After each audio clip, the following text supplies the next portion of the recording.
Lying sprawled out in the middle of a night road, like a petulant child, my sister-in-law yelled out loud. I just gave him a chance. He's trying to give up his right to monopolize me. I'm teaching him that's such a waste. She's so overconfident, it's almost like a sickness.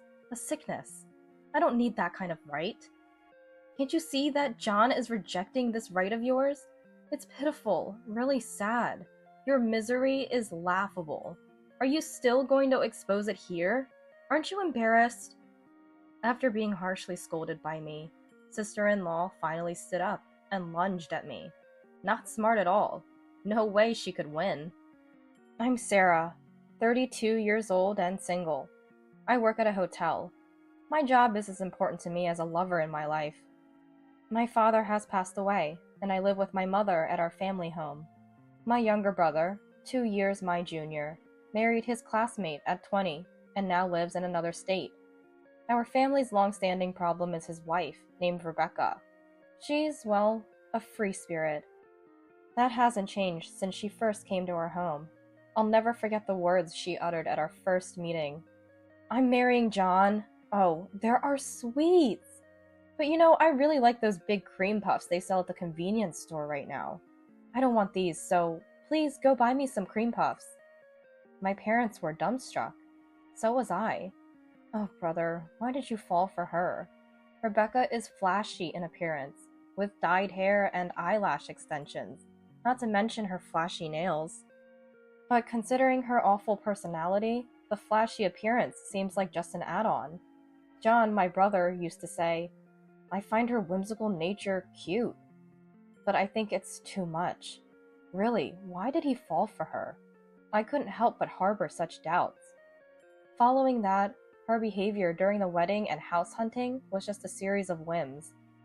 I'm only wearing a brand new dress. Nothing else is acceptable. I mean, I am the bride, right? Logically, that's correct. What's a deposit? In my theory, it's weird to pay for something like that when I'm doing them a favor by renting their house. My brother's wife frequently spins these mysterious Rebecca theories, bewildering everyone around her. In her world, whatever she thinks is right is absolutely right. During her pregnancy, she ignored everyone's warnings and went swimming in the sea. She doesn't care about the designated days for trash disposal. In meals, she eats only the parts she likes and leaves the rest. Frankly speaking, she's inconsiderate and selfish. Then, on a day leading up to summer, my mother Katie spoke to me with a troubled look. This summer, Rebecca and the grandkids are coming to stay with us. Really? My brother has 4 kids, ages 7, 5, 4, and 2. All boys. They're full of energy, mischievous in a cute, kid-like way. Their visit will surely turn mine and Mom's quiet life into a lively and noisy one. But, well, as cute as my nephews are, their mother, my Rebecca, is not cute at all. Adorable nephews and the troublesome Rebecca, to accept them or not. Is the whole family coming? How long are they staying? That's the thing, John isn't coming. Mom made a troubled face. Really? He's not coming? Just the wife and nephews? Rebecca, the whimsical one, and the 4 energetic brothers alone. Rebecca is slightly less capricious when my brother is watching. John acts as a stopper for her whims. The thought of him not coming filled me with anxiety. Maybe we should decline this visit. Can't we say no to Rebecca's visit? It's a bit too much for me and you. Well, there are some reasons. Just listen. Mom explained a plan to me. I understood the situation. If that's the case, it can't be helped. I'll help as much as I can. I arranged with the hotel where I work to have more shifts from early morning to evening while my nephews are here. And so, the summer vacation arrived. The day started with a clear sky, the refreshing blue feeling exhilarating. My 4 nephews came into our house with all their noisy energy. They rushed into the living room, one after the other. While smiling at their cuteness, I asked the eldest, Tired from the long trip? Where's Mom? She said she's going to Olive Garden and drove off. What? It seemed my brother's wife had dropped the 4 kids off and then immediately left for Olive Garden. Wait a minute, I didn't hear about this. When is she coming back? I don't know. Rebecca's strange behavior had already begun, and the youngest nephew is just 2 years old, leaving small children and driving off without even making sure they entered the house. While I was still in shock, the younger kids' shouts pierced my ears. What now? The nephew's eyes sparkled at the sight of snacks Mom had offered. Candy! Awesome! Can we really eat all this? Won't Grandma get mad? Their eyes shone with joy as if they'd found treasure, but none of them touched the sweets. Mom smiled and handed out juice to my nephews. You can eat. These are prepared just for you. Wow! Awesome! Mom never gives us candy. She eats it all herself. We can only eat meat and sweets when Dad is around. She says luxuries aren't for kids. We must never tell Mom that we ate candy. Really? My nephews took turns speaking, and I cringed at their words. What has Rebecca been telling these kids? I glanced at Mom. She too looked troubled. The shocking behavior of my nephews continued. They wrapped candy in tissues and hid it in their bags, saving it for when Rebecca wouldn't be around. When a cup tipped over, spilling water, they all turned pale and, sitting on the floor, Sorry, please don't be mad. Don't hit us. He began to cry. When I turned on the air conditioning as the temperature rose, they dramatically thanked me. Apparently, Rebecca calls this discipline, forcing the kids into such behavior. Watching my nephews, I felt a pang in my chest. This isn't discipline. Rebecca's parenting must be causing deep psychological harm to the children. Mom and I reassured them repeatedly that they didn't need to do these things. I couldn't hold back my complaints about Rebecca. A calm discussion seemed impossible. I had to be direct. But since dropping off the kids, Rebecca hadn't shown up at our house once. Night fell, then morning came, and night again. Rebecca remained out of touch for a whole week. I even contacted my brother, but he just asked us to keep the kids a little longer. I was on the verge of exploding, but Rebecca didn't show up until 10 days later. At 5 p.m., after finishing my work, I was preparing dinner with Mom and the nephews when we heard an engine at the front door.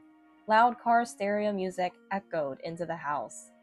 A few seconds after the engine and music stopped, our front door opened. Everybody, Mom's here. It's hot. Where's the beer? It was Rebecca. She was tanned. Her thin thighs peeking from her short skirt were as thin as my upper arms. Her appearance screamed, I've been enjoying my vacation. And in my head, a gong for battle rang. Excuse me, who are you? Oh, Sarah, starting with dementia already. Rebecca laughed, then cast a cold glance at the nephews. Hey, I said, where's the beer? The boys shriveled up, huddled in a corner, their faces hardened, a stark contrast to their earlier joy while peeling onions. Move it! Get me a beer! Rebecca's shouting scared the nephews. I quickly stepped between Rebecca and the boys. We don't have beer in our house. You knew I was coming and you didn't prepare beer? Are you stupid? The only stupid one here is you. Mom, please take the kids outside. Mom nodded. Rebecca, eyes narrowed, lunged at me. What's your problem? Who do you think you are talking like that? She came at me, so self-defense is totally justified, right? I firmly grabbed Rebecca's arm. Between her twig-like thinness and my hotel-earned strength, I clearly had the upper hand. While we struggled, Mom quickly took the boys outside. Ouch! Let go! You're strong like a gorilla. Even a gorilla would raise those kids better than you. I heard you treat them like they're just a waste of food. And what about you, not working? Just leaving your kids and gallivanting around? You're the worst. Where have you even been? I'm young. I'm allowed to have fun. My husband earns enough, so I don't need to work. Jealous, Sarah? You're just an old, unmarried lady. How long do you plan to be young? You're 30, right? Face reality. You're only 2 years younger than me. Rebecca's face turned red with anger, and she forcefully shook off my grip. She stumbled and fell backwards. Ow! I'm so hurt. I might be bedridden. Give me your bed and bring me beer. You sleep in the storage room. Sleep wherever you want. I had more to say, but it was pointless. Talking to Rebecca is like talking to a wall. I silently went to my room and packed a bag. Returning to the living room, I found Rebecca rummaging through the fridge. She can move just fine, apparently. Without looking at her, I said, I'm going back to my parents' house then. Turning my back on Rebecca's foolish voice, I stormed out of the house. My destination was the hotel where I work, an establishment with 80 years of history. My job as my lover, my workplace as my second home. What's wrong with that? Mom and the nephews had arrived at the hotel before me, waiting. Sorry to keep you waiting. Is everyone here? The nephews seemed uncomfortable in their first visit to a real hotel. I puffed out my chest proudly in front of them. We're all staying here tonight. Here? In this amazing place? Leave it to Aunt Sarah. I'd asked the owner in advance to let us stay if Rebecca visited and I needed to get the nephews away. He kindly agreed, concerned about the boys' treatment by Rebecca. It's the off-season in summer here, so there's always room to spare. No worries about finding a place to stay. There's a pool and a spa. We're allowed to use them. Really? The nephew's eyes sparkled. Quietly, so they couldn't hear, Mom whispered to me, John is almost home. Rebecca's car GPS isn't moving, so he'll start now. I nodded at Mom's whisper. Hoping my brother would handle things well, I led Mom and the nephews to their rooms for the night. The nephews were a bit overwhelmed by their first experience in a luxury hotel. A young chef prepared a simple meal for us on short notice. We were surprised, planning to eat out, but it was deliciously made in a rush, a testament to a professional skill. Thinking about how this was the work of a young chef, I felt bright about our hotel's future. The delicious meal filled the nephews' bellies, and they regained their usual energy. After much excitement, they fell asleep as soon as they hit the bed. Mom dozed off while putting them to sleep.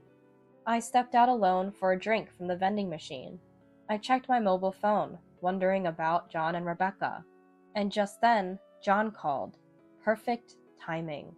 I tapped the call button. Hello, John. Sarah, sorry for the trouble. How were the kids? All good? John sounded tired, but concerned about the kids first, an apology in his voice. He's doing well as an adult, and as a parent, I think. So different from Rebecca. We're fine here. They're happily resting now, already asleep. What happened on your end? Well, it went as planned. You taking the kids and letting Rebecca be free helped. I got the freedom to move and collected evidence. Got her going to a hotel with a man and being affectionate in the car. All on camera. Quiet anger laced John's voice. Rebecca had been shady for a while, sensitive about message notifications, and speaking sweetly on the phone. Started treating the kids terribly too. There were always unexplained expenses, but her recent spending was excessive. She knew too much about new leisure facilities, but she was sly, never leaving evidence for John. That's when he consulted Mom, planned to catch Rebecca's infidelity this summer, and wanted help for the divorce. Mom's hesitant answer when I asked if John was coming was because of this. My brother took the day off work to coincide with Rebecca's visit to our house and followed her. He had secretly installed a GPS in the car to track her. Relying on it, he trailed her and gathered evidence. His goal was achieved. All my restraint in not exploding at Rebecca was worth it. That's tough. Good job. So did Rebecca admit to cheating? But with Rebecca's personality, I doubted she'd admit her faults. How did John manage it? More like she had to. She hopped between multiple men in those 10 days. Faced with photos of her with different guys, she couldn't deny it. Wait, she had more than one affair partner? Yeah, kept saying it was just fun, not serious. But I told her I couldn't stay married to someone who plays around with so many men. She cried, begging not to divorce, not wanting to pay compensation. It's almost funny now. Typical Rebecca. Self-centered to the core. Her ability to think and scream so selfishly is almost a talent. What's Rebecca doing now? She's lying spread eagle in front of the house, screaming her head off. It's such a nuisance to the neighbors. I just called the police. I'm coming over. It must be hard for you to handle this alone. When I arrived at the house, the police were already there, surrounding Rebecca, who was still lying on the ground, loudly insisting her point of view. I'm saying if you don't want a divorce, I'll stop making a scene. Just say you won't divorce me, John. Why can't you understand?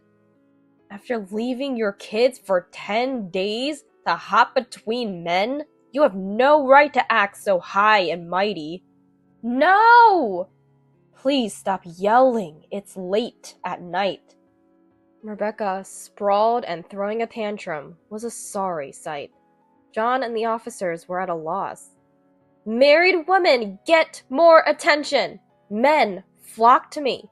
Let me have my fun! Her statement was absurd. I approached calmly and raised my voice. That just means without being married, you think you have no appeal. Rebecca glared sharply at my sudden appearance. I could see John's relief. Tired, huh? Leave it to your big sister. No sane person would deal with a foolish, selfish old lady like you. You're not having fun. You're being played. What did you say? Rebecca's face flushed with anger. Maybe something hit a nerve. If you think I'm wrong, go to those men now. You'll either be rejected or dumped. Afraid of that, so you can't leave here? Huh? That's not true. I was just giving John a chance. He's throwing away his right to have me all to himself. I'm teaching him it's a waste. Her overconfidence is sickening. No one needs that right. John rejected that right. It's pitiful. You don't feel embarrassed showing this pathetic face here? Rebecca stood up, fists raised, but a strong officer prevented her from lashing out at me. After struggling with the police, Rebecca reluctantly lowered her fists. You can't win against them, you know. How foolish. How foolish. She silently got into her car and drove off. I sighed as her car sped away. Then John murmured quietly, She was drinking earlier. That might be drunk driving. What? Hearing John, an officer got into his car and took off after her. She'll probably be caught soon. She was caught quickly, predictably. Upon seeing the police following her, Did you chase me because you're attracted to me? Fallen for me? Rebecca exclaimed. The police methodically arrested her for driving under the influence, thankfully before she caused an accident. I'm grateful to the police for preventing more victims of Rebecca's twisted logic. Even after her arrest, Rebecca kept making selfish excuses. Non-cooperative and a flight risk, she was detained and charged. Once released, Rebecca returned to her parents' home. Afterwards, Rebecca's parents sent a completed divorce application to my brother. He filed the papers, thus severing his ties with her. Currently, my brother and his ex-wife are in court over compensation. The ex-wife claims it's unfair that she's the only one being asked for compensation, insisting that all her boyfriends should also share the burden and confess to every single one of her relationships. My brother has left everything to his lawyer, confident of winning without much effort. Strangely, she's also seeking damages from her boyfriends. I'm not sure how well that will pan out, but I suspect it won't go well. As for custody, my brother smoothly secured it. He brought the kids back to our family home. He found a new job locally and is happily living with Mom and the children. As for me, I found love. The guy is the young chef who prepared meals for my nephews and me when we sought refuge in the hotel. He developed a fondness for me after seeing how I eagerly ate the hastily prepared food and played wholeheartedly with the nephews. It's a bit embarrassing to date a colleague, but our coworkers are happy for us. Soon, I'll be moving out of my family home to live with him. He's certainly captured my heart through my stomach. I'm really excited about starting this new chapter of my life.